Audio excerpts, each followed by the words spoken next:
Good morning students.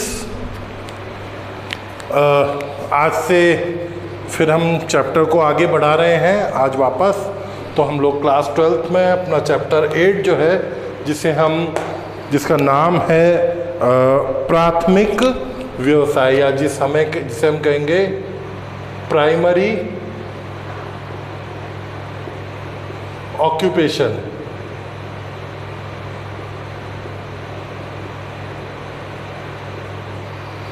प्राथमिक व्यवसाय या प्राइमरी ऑक्यूपेशन में कौन कौन से ऑक्यूपेशंस आते हैं, कौन कौन से व्यवसाय आते हैं, उसके बारे में हम लोग बहुत अच्छे से अभी तक अध्ययन कर चुके हैं, पढ़ चुके हैं। अब हम आगे अपना दूसरा प्राथमिक व्यवसाय ले रहे हैं। पहला हमने प्राथमिक व्यवसाय या पहला प्राथमिक ऑक्यूपेशन जो है वो हमने आखेट लिया था। अब हम दूसरा ले रहे हैं संग्रहण या गैदरिंग, जिसको कि क्या कहते हैं, संग्रहण कहते हैं, या फिर हम कहें गैदरिंग या फूड गैदरिंग का नाम इसको दिया जाता है। तो ये जो पूरा का पूरा हमारा वर्क है, ये जो पूरा का पूरा हमारा चैप्टर है का टॉपिक है, ये पूरा का पूरा टॉपिक जो है वो इस प्राथमिक व्यवसायों पर आधारित है, प्राइमरी ऑक्यूपेशन पर बेस्ड है। और जब हम प्राइमरी ऑक्यूपेशन की बात करते हैं तो एक चीज़ बहुत अच्छे से हम समझ चुके हैं कि ये जो ऑक्यूपेशन है ये लीस्ट लेवल के ऑक्यूपेशन है, बिल्कुल निम्नतम स्तर के व्यवसाय हैं, जो कि आज के समय में जो निम्नतम विकसित देश हैं, जो लीस्ट डेवलप्ड या जिन्हें हम कहें नॉन डेवलप्ड कंट्रीज़ हैं, वहाँ पर मोस्ट ऑफ देखने को मिलते हैं। संग्रहण या गैदरिंग की जब हम बात करते हैं तो देखिए, हमने कहा था आखेट या हंटिंग जो था उसको हमने कहा था कि वो ओल्डेस्ट ऑक्यूपेशन है, one of the oldest occupation है, सबसे पुराने व्यवसायों में से एक है।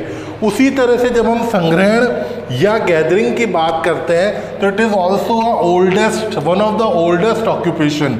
The gathering was one of the oldest occupation, जो है सबसे प्राचीनतम, है ना, ओल्डेस्ट जो है ऑक्यूपेशन जो है उनमें से एक संग्रहण या गैदरिंग भी आता है, या इसको फूड गैदरिंग या जो है भोजन संग्रहण का नाम भी दिया जाता है। क्योंकि असल में जिस तरह से हमने कहा था आखेट या हंटिंग जो था उसका भी मोटिव जो था, मकसद जो था, वो बेसिक नीड्स को फुलफ़िल करना था, मूलभूत आवश्यकताओं को पूरा करना था, जिसमें सबसे महत्वपूर्ण आवश्यकता भोजन की थी, फूड की थी। तो उसी तरह से जो संग्रहण है, जो गैदरिंग है, उसका मोटिव जो है वो भी मूलभूत आवश्यकताओं की पूर्ति ही है। बेसिक जो हमारी नीड्स हैं उनको फुलफ़िल करना ही है। और यहाँ पर भी हम ये बात कह सकते हैं कि बेसिकली फूड या भोजन की जो पूर्ति है वो यहाँ पर सबसे महत्वपूर्ण है। अब क्या होता है, तो एक की परिभाषा देखते हैं लगभग, तो उसको देखते हैं हम लोग। मनुष्य अपनी आवश्यकता की पूर्ति के लिए विभिन्न प्रकार की वस्तुओं का संग्रहण करता है। यानी मनुष्य क्या करता है, ह्यूमन क्या करता है, उसकी जो नीड्स हैं, मैनी टाइप ऑफ नीड्स हैं, उन needs, various type of needs हैं, उन नीड्स को फुलफ़िल करने के लिए, उन आवश्यकताओं की पूर्ति के लिए क्या करता है, संग्रहण या गैदरिंग का वर्क करता है। तो man has been gathering various kind of things for fulfil his necessities, है ना, जो उसकी नेसेसिटीज़ हैं, जो उसकी आवश्यकताएं हैं, उनको पूरा करने के लिए क्या करता है, वो वेरियस टाइप ऑफ थिंग्स को गैदर करता है, जो है विभिन्न प्रकार की वस्तुओं का संग्रहण करता है। अब इन नीड्स की बात आती है, तो इन नीड्स कौन कौन सी हैं। अगर हम बात करें कि हमने यहाँ पर कहा कि नेसेसिटीज़ की बात हमने यहाँ पर करी, हमने यहाँ पर कहा कि जो है अपनी आवश्यकता की पूर्ति। तो ये आवश्यकता क्या है, ये वही बेसिक नीड्स हैं जिनके बारे में हम कई बार बात करते रहते हैं। ये कौन कौन सी हैं, हमारी बेसिक नीड्स हैं। बेसिक नीड्स कौन कौन सी हैं, फूड यानी भोजन, वस्त्र यानी क्लोथ्स, और दूसरा होम और हाउस यानी आवास। ये हमारी वो बेसिक नीड्स हैं जिनको फुलफिल करने की कोशिश, जिनको पूरा करने का प्रयास जो है वो गैदरिंग के थ्रू करा जाता है। अब फूड गैदरिंग क्यों की जाती है? देखो, उसका एक रीज़न ये है कि ह्यूमन के पास में जब ये स्टार्ट हुई थी, क्योंकि हमने कहा कि प्रिमिटिव वे है, बिल्कुल प्राचीनतम तरीका है जीवन यापन का, है ना, प्रिमिटिव वे है लाइवलीहुड का। तो ये जो पूरा का पूरा मेथड है ना, देखो जब उस समय हुआ होगा तो ऐसा हुआ होगा कि लोगों को एग्रीकल्चर आता नहीं था, हंटिंग वो कर नहीं पा रहे थे, ठीक है। तो अब ऐसे में उनके पास क्या वर्क बचता? तो उनके पास यही बचा कि जो नेचुरली जो चीज़ें उग रही थी, पैदा हो रही थी, अवेलेबल थी एनवायरनमेंट में, पर्यावरण में, उन चीज़ों को इकट्ठा करके उन चीज़ों को गैदर कर लो और अपनी आवश्यकताओं की पूर्ति कर लो। तो ऐसा कुछ रहा होगा, तभी ये चीज़ें रही। तो इसमें क्या करता है ह्यूमन, यहाँ पर वो ये है, यानी ये जो फूड गैदरर है, जो संग्रहक है, वो कृषि पशुपालन नहीं करता, वह पर्यावरण से छेड़छाड़ भी नहीं करता। These people do not cultivate and do not domesticate animals. ना तो कल्टीवेट कर रहे, कल्टीवेशन कर रहे हैं, यानी कृषि नहीं कर रहे, और डोमेस्टिकेट एनिमल्स भी नहीं कर रहे, यानी क्या, पशुपालन भी नहीं कर रहे हैं। And they do not disturb the environment. सबसे इंपॉर्टेंट चीज़, पर्यावरण से छेड़छाड़ भी नहीं कर रहे। क्यों नहीं कर रहे? एनवायरनमेंट को डिस्टर्ब इसलिए नहीं कर रहे बिकॉज एनवायरनमेंट में जो आप कह लीजिए कि बिल्कुल एनवायरनमेंटली, है ना, पर्यावरण के हिसाब से जो चीज़ें अवेलेबल हो रही हैं, उन चीज़ों को ये इकट्ठा कर रहे हैं, उनका यूज़ कर रहे हैं, और किसी भी तरह का एनवायरनमेंट को हार्म नहीं कर रहे, पर्यावरण को किसी भी तरह का जो है प्रदूषित नहीं कर रहे, किसी भी तरह का नुकसान नहीं पहुंचा रहे। फल लगा, फल तोड़ के खा लिया, पेड़ है, पेड़ की टहनी का उपयोग कर लिया, घास का उपयोग कर लिया, कोई छोटा पौधा है उसका उपयोग कर लिया, फूलों का उपयोग कर लिया, मतलब, और ये उपयोग भी ऐसा होता है जिससे कोई नुकसान किसी को नहीं होता है। अब ये जो पूरा का पूरा गैदरिंग का काम है, जो पूरा संग्रहण का कार्य है, देखो प्राचीन काल में तो मैंने कहा कि इसका मकसद फूड, क्लोथ्स और होम, या भोजन, वस्त्र और आवास की जो पूर्ति थी, जो बेसिक नीड्स थी हमारी, उनको फुलफिल करना था। लेकिन आज के टाइम में क्या हुआ कि काफ़ी हद तक ये जो है, इसका जो आप कह सकते हैं कि रीज़न जो है फूड गैदरिंग करने का, वो चेंज हो गया। तो प्राचीन काल में या पुराने समय में जो है, जो मकसद था वो था जीवन निर्वहन, यानी जीवन निर्वहन के लिए संग्रहण किया जाता था। सब्सिस्टेंस गैदरिंग, है ना, कि अपने सब्सिस्टेंस को बनाए रखने के लिए, अपने जीवन को बनाए रखने के लिए क्या करते थे, संग्रहण या गैदरिंग का वर्क किया जाता था, है ना। तो ये बेसिक था, पुराने टाइम में था। और इसमें क्या होता था, सबसे पहले भोजन हेतु या फॉर फूड जो है संग्रहण करता था व्यक्ति, गैदरिंग करता था। अब इसमें किन किन चीज़ों की गैदरिंग करता था, वो किन किन चीज़ों को इकट्ठा करता था? कंदमूल, फल, फूल, शहद, बेरीज, है ना, रूट ट्यूब्स, ठीक है, fruits, flowers, Honey, nuts, berries, ऐसी बहुत सारी चीज़ें थी जिनको वनों में से, है ना, जंगलों में से, ठीक है, फॉरेस्ट में से जो प्राकृतिक रूप से उगती थी, उनको इकट्ठा करता था और उनका अपने भोजन में उपयोग किया करता था। और भी कई चीज़ें होती थी, एग्जाम्पल के लिए बताया गया है। फिर वस्त्र हेतु फॉर क्लोथिंग, या क्लोथिंग नहीं कहें तो अपने आप को कवर करने के लिए, अपने आप को ढकने के लिए वो क्या करता था, पत्तियों का उपयोग करता था, लीव्स का यूज़ करता था, घास का उपयोग करता था, ग्रासेस का यूज़ करता था, वृक्षों की छाल का यूज़ करता था, बार्क ऑफ ट्रीज़ का वो यूज़ किया करता था अपने आप को ढकने के लिए, और जो मौसम के प्रभाव होते हैं उनसे अपने आप को बचाने के लिए, ठीक है। फिर निवास हेतु या हाउस के लिए, घर बनाने के लिए या झोपड़ियाँ बनाने के लिए भी वो क्या करता था, चीज़ों को गैदर किया करता था, जिसमें बांस का, बैम्बू को, वृक्षों की टहनियाँ, ब्रांचेस ऑफ ट्रीज, ग्रास, घास, लकड़ी, टिम्बर, इन सब का वो क्या करता था, इकट्ठा करता था। इनके थ्रू जो है अपनी झोपड़ियाँ वगैरह बनाना, अपने सर ढकने की जो है जगह बनाने का कोशिश किया करता था। अदर यूजेस की बात करें, अन्य उपयोगों की बात करें तो बहुत सारे उपयोग थे, बहुत सारे यूजेस थे। कुछ मैंने लिए यहाँ पर, जैसे जलाने व अन्य उपयोग के लिए लकड़ी, सजावटी सामान, औषधियों के रूप में वो बहुत सारी चीज़ों का उपयोग करता था।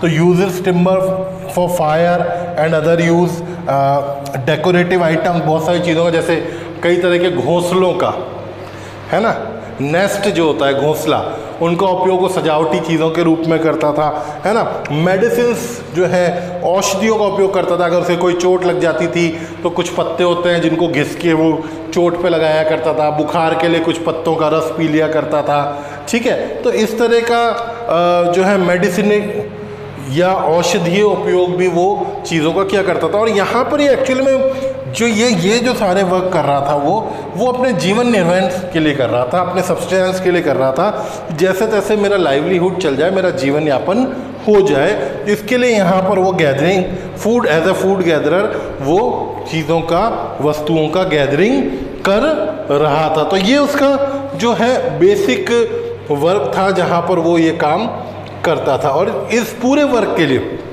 है ना, ये जो पूरा वर्क था, इसके लिए वो क्या कर रहा था, बिल्कुल लीस्ट लेवल पर वो क्या कर रहा था, मेहनत कर रहा था। बिल्कुल न्यूनतम जो है वो उस काम के लिए परिश्रम कर रहा था। मेहनत बहुत कम उसको करनी पड़ती थी, बहुत ज़्यादा इस वर्क के लिए जो है वो मेहनत नहीं करता था। और देखो एक चीज़ है कि ये जो आज के समय का, मैं अगर इस व्यवसाय की बात करें ना, संग्रहण या गैदरिंग की, तो आज के टाइम में इसका कोई महत्व नहीं है, क्योंकि टेक्नोलॉजी इतनी डेवलप हो गई। इतनी डेवलप टेक्नोलॉजी के सामने इस अब गए कि ऑक्यूपेशन का स्टैंड करना, खड़ा रहना भी बहुत मुश्किल है। तो ये कहीं आज के समय में तो ये बिल्कुल स्टैंड करता ही नहीं है। पूरे वर्ल्ड में बात करें तो कुछ 1000 लोग होंगे, कुछ 1000 पॉपुलेशन होगी जो आज के समय में एज अ गैदरर वर्क कर रही होगी या संग्रहक के रूप में संग्रहण का कार्य कर रही होगी। बहुत कम, कुछ हजारों लोग होंगे जो इस तरह का कार्य आज के समय में कर रहे होंगे। तो बाद में क्या हुआ, देखो कि है ना, आज के टाइम की बात करें तो आज के टाइम में क्या हुआ, देखो हम जानते हैं कि फॉरेस्ट में जो चीज़ें मिलती हैं, चाहे वो वृक्षों की छाल हो, पत्ते हों, रूट्स हों, है ना, उन सब का मेडिसिनेबल यूज़ भी बहुत सारा है, औषधीय उपयोग भी है, और भी उनसे कई चीज़ें बनती हैं, और भी कई चीज़ों का उपयोग यूजेस होते हैं उनसे।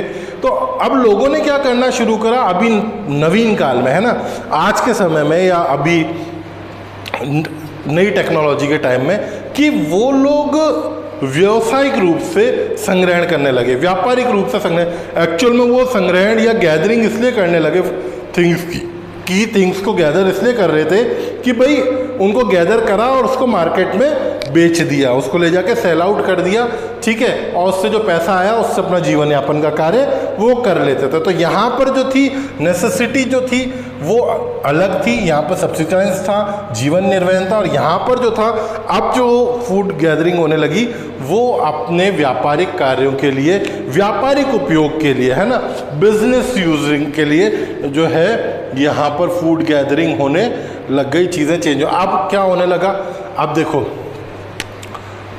व्यापारिक रूप से संग्रहण होने लगा, यानी गैदरिंग फॉर बिजनेस होने लगी।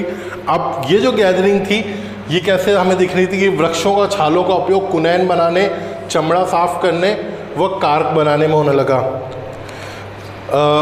कुनैन आपने नाम सुना होगा, मलेरिया की एक दवा होती है।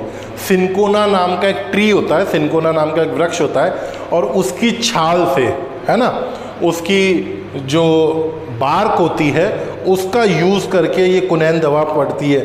और आपने नाम सुना होगा, अभी वैसे भी कोविड-19 चल रहा है, कोरोना चल रहा है, आपने एक दवा का नाम सुना होगा, हाइड्रोक्लोरोक्विन।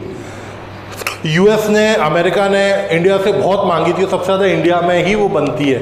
एक्चुअल में वो हाइड्रोक्लोरोक्विन कुनैन ही है, जिसका बहुत सारे कंट्रीज़ में आज के टाइम में कोरोना के इलाज में भी यूज़ हो रहा है। तो जो हाइड्रोक्लोरोक्विन है या जो कुनैन है, जो मलेरिया की एक दवा है, और सिनकोना नाम के ट्री की बार्क से या छाल से बनती है, उसका यूज़ जैसे इन्होंने कहा।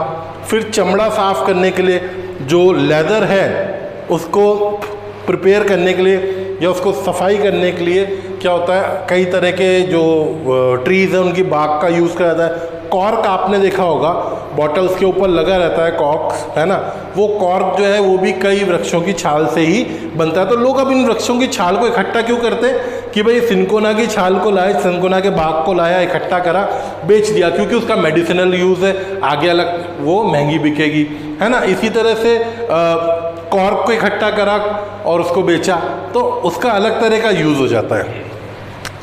तो the bark of trees use for making quinine, preparing leather and cork. फिर इसी तरह ये मैं एग्जांपल दे रहा हूँ कि ट्रीज़ और जो फॉरेस्ट में चीज़ें हैं उनका अलग अलग तरह से यूजेस कैसे हो रहे हैं। फिर पत्तियों की बात कर लेते हैं, हम लोग लीव्स की बात करते हैं। तो पत्तियों से पेय पदार्थ, दवाई व कांतिवर्धक वस्तुएं। Leaves are use for making beverages, type of beverages, जैसे हम लोग बात करते हैं टी। आजकल तो टी को तो खैर तरीके से आप जानते हैं, बागान बना के गार्डन्स में टी गार्डन्स डेवलप करके उसकी खेती होने लगी। बाकी उसके अलावा और भी कई जो है लीव्स होती हैं, पत्तियां होती हैं, जिनका उपयोग अलग अलग पेय में, बेवरेजेस में किया जाता है, तो वो पत्तियां इकट्ठी करते हैं। मेडिसिनल यूज़ होता है लीव्स का, बहुत सारी लीव्स का, जैसे तुलसी का नाम आपने सुना होगा। तुलसी भी कई तरह की होती है, कई अलग अलग जगहों पे मिलती है, तो उस तरह की हम बात कर सकते हैं। कॉस्मेटिक्स में कई तरह के जो कॉस्मेटिक्स होते हैं, जो कांतिवर्धक वस्तु होती है, जो क्रीम पाउडर हम लोग यूज़ करते हैं, उसमें बहुत सारी जो है पत्तियों का उपयोग होता है, तो वो लोग इकट्ठा करते हैं। ठीक है, इसी तरह से मैं आपको एक और चीज़ बनाता हूँ, बीड़ी उद्योग की बात कर लेता हूँ मैं। बीड़ी बनाने का बिजनेस आपको पता होगा। तेंदू पत्ता होता है, एक पेड़ होता है तेंदू, उसका पत्ता होता है, उसका यूज़ करते हैं बीड़ी बनाने में। तो एक तरह से वो पत्ता एमपी में काफ़ी ज़्यादा होता है, तो एमपी में लोग जो है उस पत्ते को एज अ गैदरर इकट्ठा करते हैं और फिर वो पत्ता बिकता है, और जो बीड़ी बनाने वाली फैक्ट्रीज़ हैं वो उनको ख़रीदती हैं और उससे फिर बीड़ी बनाई जाती है। तो ये एक एग्जाम्पल इसका हो जाता है। फिर हम बात करते हैं तने की बात करते हैं, ट्रंक्स की बात करते हैं, जिससे रबर, बलाटा, गोंद और लाख बनाई जाती है। Trunks are use for making rubber, balata, glue and lac. लाख को आप जानते हैं, लाख की चूड़ियाँ बनती हैं, ठीक है, तने पर ही लाख का कीड़ा होता है और उससे बनाया जाता है। गोंद जो है वो निकलती है तने से या ट्रंक से। बलाटा, आप बलाटा जो है, जहाँ तक मुझे ध्यान आ रहा है, च्युइंगम के लिए चिकल यूज़ होता है, वो भी बलाटा से ही बनता है, यानी जो गोंद टाइप का, रबर टाइप का ही होता है। रबर ट्रीज़ के बारे में आप सुना होगा। अब तो इसका प्लांटेशन, प्रॉपरली प्लांटेशन करके और नेचुरल रबर जो है वो निकाला जाता है, यूज़ किया जाता है। रबर ट्रीज़ से जो लिक्विड निकलता है, उस लिक्विड को इकट्ठा करके फिर उससे रबर बनाया जाता है, तो इस तरह उसका यूज़ होता है। देन फिर कई तरह के रेशे होते हैं, फाइबर होते हैं, उनसे कपड़ा बनाया जाता है, जैसे जूट की हम बात कर सकते हैं यहाँ पर। फल, भोजन व तेल, तो जो फ्रूट्स हैं उनका हम लोग एज अ फूड यूज़ करते ही हैं। उसके अलावा ड्राई फ्रूट्स बहुत सारे होते हैं, और भी कई फ्रूट्स होते हैं जिनसे हम लोग क्या करते हैं, ऑयल एक्सट्रैक्ट निकालते हैं और उनका यूज़ करते हैं। जैसे आप नारियल की बात कर सकते हैं, है ना, कोकोनट की बात कर सकते हैं, इस तरह। हाँ, इसमें से बहुत सारी चीज़ें ऐसी हैं जिनका अब आप ये कह सकते हैं कि प्रॉपर तरीके से प्लांटेशन करके और चीज़ें और उससे फिर गैदरिंग की जाने लगी है। बहुत सारी चीज़ें ऐसी हैं जो फॉरेस्ट्री गैदर आज भी की जा रही है। तो ये टाइप कई चीज़ों के चेंज हो गए, लेकिन यहाँ पर ये जो मोस्ट ऑफ वुड गैदरिंग है, ये जो गैदरिंग है, ये फॉर बिजनेस पर्पज़ है। तो इस तरह से हम लोगों को देखने को मिलता है कि fibre are use for making clothes and dry fruits use for food and extracting oil extracts जो होते हैं वो निकाल लिया जाता है। तो इस तरह से हम लोग देखते हैं कि ये पूरा का पूरा जो गैदरिंग वर्क है वो आज के समय में हो रहा है। आज के टाइम में इसका अगर हम लोग आज की इकोनॉमी में बात करें, आज की अर्थव्यवस्था में बात करें, तो इसका बहुत कम यूज़ है, बहुत कम रोल है आज की इकोनॉमी में। बहुत बड़ा जो है रोल इसका नहीं है, इसकी बहुत ज़्यादा वैल्यू नहीं है। वर्ल्ड बिजनेस में बात करें तो उसमें इसका बहुत बड़ा रोल नहीं है, बहुत छोटा सा रोल जो है गैदरिंग का है। अब हम एरियाज़ देख लेते हैं कि गैदरिंग जो है वो कहाँ कहाँ पर अभी भी हो रही है। प्रमुख क्षेत्र या मेजर एरियाज़ की बात कर लेते हैं गैदरिंग के। देखिए, लगभग वही एरियाज़ हैं जहाँ पर आखेट या हंटिंग हो रही थी, जो हमने पिछले वीडियो में देखे थे एरियाज़ जहाँ पर आखेट या हंटिंग हो रही थी। और हमने देखा था कि मोस्ट ऑफ वो जो वर्क था वो अलग अलग ट्राइब्स ही कर रही थी। उसी तरह जो गैदरिंग का वर्क है वो भी मोस्ट ऑफ जो ट्राइब्स हैं वही कर रही हैं। तो कौन कौन से एरिया हैं? पहला है मलाया प्रायद्वीप, मलाया पेनिनसुला, जिसमें सेमांग व सकाई ट्राइब्स की हम लोग बात करते हैं। मलाया यानी मलेशिया की हमने बात करी, और द सेमांग व सकाई ट्राइब जो है वो इस तरह का काम कर रहे हैं। अमेज़न बेसिन वहाँ पर बोरो ट्राइब्स काम कर रही है, जो कि कहाँ पर है? ब्राज़ील में है। फिर उसके बाद बात करते हैं हम लोग कालाहारी डेजर्ट, जो कि अफ्रीका में है, वहाँ पर बुशमैन ट्राइब, जिसके बारे में हम पढ़ चुके हैं। फिर आता है कुछ माउंटेनियस रीजन, पर्वतीय क्षेत्र, जहाँ पर लोग जो हैं आज भी एज अ गैदरर वर्क कर रहे हैं, संग्रहक के रूप में संग्रहण का कार्य कर रहे हैं। फिर दक्षिण पूर्वी एशिया के आंतरिक भाग, interior part of south east Asia की बात कर लेते हैं, वहाँ पर आज भी जो है बहुत से लोग as a food gatherer work कर रहे हैं। तो ये हमारा पूरा का पूरा गैदरिंग का, फूड गैदरिंग का एक या संग्रहण का टॉपिक ख़त्म होता है, और नेक्स्ट हम लोग दूसरा टॉपिक आगे देखते हैं।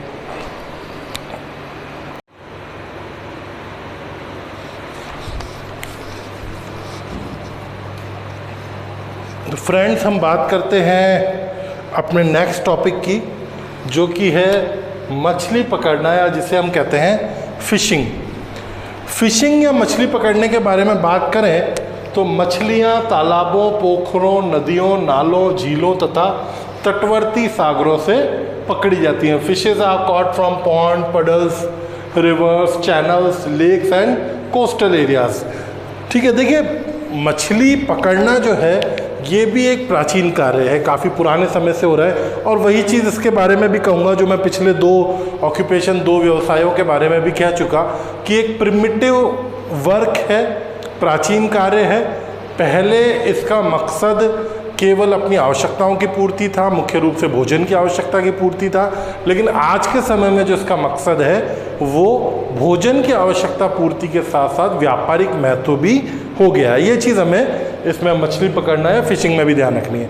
वैसे देखा जाए तो मछली पकड़ना या फिशिंग का जो वर्क है ये एक तरह का आखेट ही है, एक तरह की हंटिंग ही है, क्योंकि हंटिंग हम लोग लैंडफॉर्म पे करते हैं, यानी शिकार या आखेट जो है वो हम लोग भूमि भाग पे, स्थल भाग पे करते हैं, और जो मछली पकड़ने का काम होता है वो हमें जल भाग में या वाटर एरिया जो है हमारा सराउंडिंग्स का, वहाँ पर हम लोगों को करना होता है।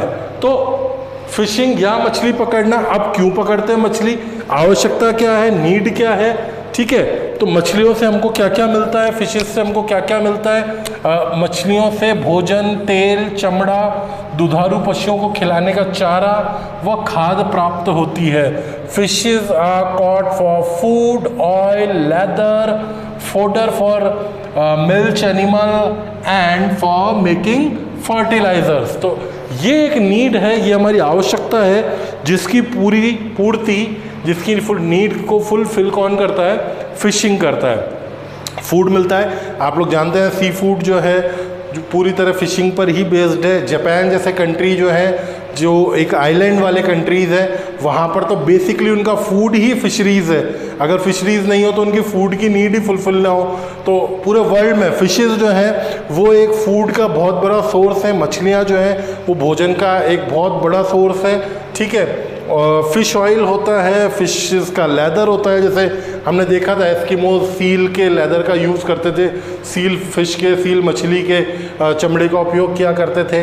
दुधारू पशुओं को मछलियों का चारा खिलाया जाता है, जिससे उनमें दूध की मात्रा बढ़ जाती है, ऐसा माना जाता है। कई तरह की खाद, फर्टिलाइजर्स जो है वो फिशेस के जो बचे हुए टुकड़े होते हैं उनसे हमें प्राप्त होती है, मिलती है। मछलियाँ जो हैं ताज़े पानी के स्रोतों तथा खुले व तटवर्ती समुद्रों में पकड़ी जाती है। कहाँ पकड़ी जाती है? Fishes are caught in fresh water sources, open and coastal seas में जो है फिशरीज होती है, या मछलियाँ जो हैं वो पकड़ी जाती हैं। तो ये जो है मछली पकड़ने की सबसे इम्पोर्टेंट बात हमारे सामने आती है। देखो आप जानते हैं कि वही चीज़ की टेक्नोलॉजिकल एनहेंसमेंट हुआ है हमारा, हम लोगों का भी तकनीकी विकास हुआ है, और साथ में तकनीकी विकास के साथ साथ फूड की जो नीड थी, क्योंकि पॉपुलेशन इंक्रीज़ हुई और पॉपुलेशन इंक्रीज़ होने से फूड की नीड जो है वो भी बढ़ी, भोजन की आवश्यकता भी बढ़ी।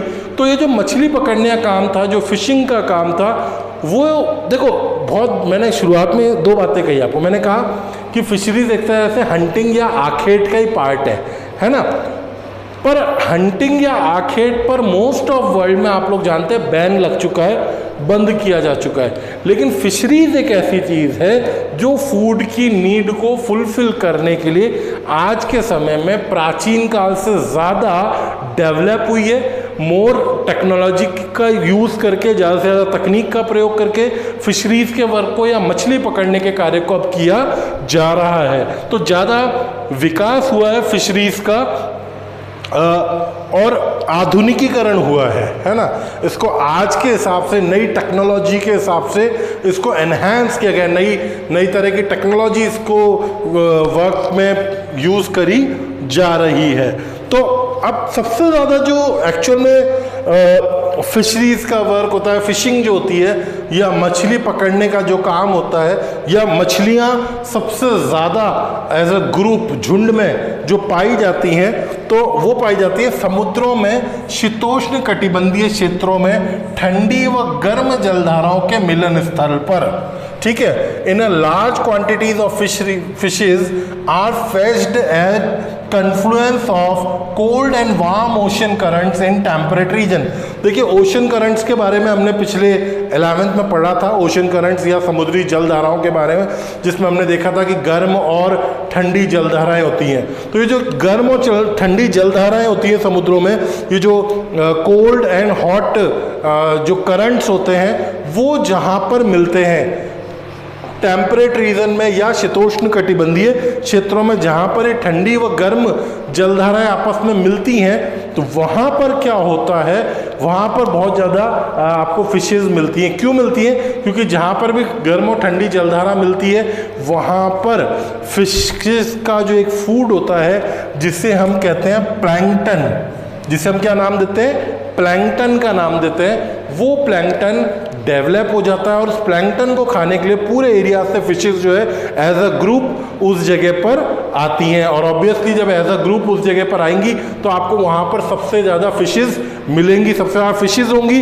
तो आप सबसे ज़्यादा फिशेज को वहाँ पर कैच कर सकते हैं, सबसे ज़्यादा फिशेज को आप जो है एक पकड़ सकते हैं। तो प्लैंकटन का आप नाम बिल्कुल ध्यान रखिएगा। कई बार ये पूछ भी लिया जाता है कि भाई सबसे ज़्यादा जो है मछलियाँ कहाँ पकड़ी जाती हैं और क्यों, है ना।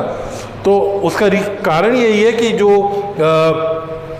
टेम्परेट रीजन में जहाँ पर cold and warm ocean currents जो है वो कन्फ्लुएंस होते हैं, मिलते हैं, शीतोष्ण कटिबंधीय क्षेत्रों में ठंडी व गर्म जलधाराएं जहाँ पर भी मिलती हैं, वहाँ पर प्लैंकटन पैदा होता है, प्लैंकटन उत्पन्न हो जाते हैं। और प्लैंकटन के उत्पन्न होने के कारण उसको खाने के लिए फिशेज वहाँ पर आती हैं, इसीलिए वहाँ पर आपको सबसे ज़्यादा फिशरीज मिलती हैं और वहीं से आप इसलिए सबसे ज़्यादा फिशिंग का वर्क कर सकते हैं, सबसे ज़्यादा मछली पकड़ने का कार्य आप कर सकते हैं, या वहाँ पर सबसे ज़्यादा मछली जो है वो पकड़ी जाती है। विश्व में जो सबसे ज़्यादा मछली पकड़ने के जो क्षेत्र हैं वो कौन कौन से हैं, उनके बारे में हम एक बार और बात कर लेते हैं कि वर्ल्ड में सबसे ज़्यादा अभी जो फिशिंग होती है, जो मछली पकड़ी जाती है, वो कहाँ कहाँ पकड़ी जाती है। तो उत्तरी प्रशांत महासागर तटवर्ती क्षेत्र, coastal region of northern Pacific ocean, जो प्रशांत महासागर है, जो पैसिफिक ओशन है, उसका जो नदर्न पार्ट है, जो उत्तरी भाग है, वहाँ पर फिशिंग का काम सबसे ज़्यादा होता है, मछली पकड़ने का। फिर उसके बाद में उत्तरी अटलांटिक तटीय अमेरिकन क्षेत्र, coastal American region of northern Atlantic ocean, Atlantic ocean का जो अमेरिका वाला पार्ट है, जो उत्तरी भाग है अमेरिका वाला, वहाँ पर मछलियाँ जो है पकड़ी जाती हैं सर्वाधिक। फिर उसके बाद है उत्तर पूर्वी यूरोपियन क्षेत्र, जिसे हम कहेंगे north west European region, north west European region. उसके बाद जापान सागर क्षेत्र जो कि एशिया में है, जापान सी रीजन, वहाँ पर सबसे ज़्यादा जो है मछलियाँ पकड़ी जाती हैं। तो आप देखिए कि एक ऐसा प्रिमिटिव वर्क जो कि एक्चुअल में प्रिमिटिव है, प्राचीन है, प्राचीन काल में भोजन की आवश्यकताओं की पूर्ति के लिए होता था, और आज के समय में भी पूरे विश्व की बहुत बड़ी भोजन की आवश्यकता और उसके अलावा भी दूसरी आवश्यकताओं की जो है पूर्ति फिशिंग या मछली पकड़ने के माध्यम से करी जा रही है। और आज के टाइम में बहुत ही डेवलप्ड तरीके से, बहुत ही विकसित तरीके से, बहुत ही आधुनिक तरीके से जो है ये पूरा वर्क किया जा रहा है। तो मिलते हैं हम नेक्स्ट वीडियो में नेक्स्ट टॉपिक के साथ। Thank you.